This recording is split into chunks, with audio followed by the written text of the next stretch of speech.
নবী ইউসুফকে ক্রয় করার ঘটনা। আল্লাহ তাআলা এ রত্ন আজিজে মিশরের তৎকালীন অর্থমন্ত্রীর জন্য নির্ধারিত করেছিলেন।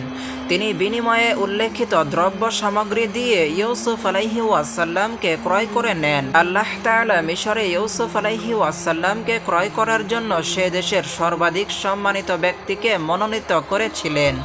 আল্লামা ইসমাইল ইবনে কাশির রহমাতুল্লাহি আলাইহি বলেন, যে ব্যক্তি হযরত ইউসুফ আলাইহি ওয়াসাল্লামকে ক্রয় করেছিলেন তিনি ছিলেন মিশরের অর্থমন্ত্রী।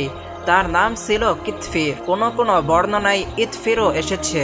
তৎকালে মিশরের সম্রাট ছিলেন আমালেকা জাতির জনৈক ব্যক্তি রাইয়ান ইবনে উসাইদ।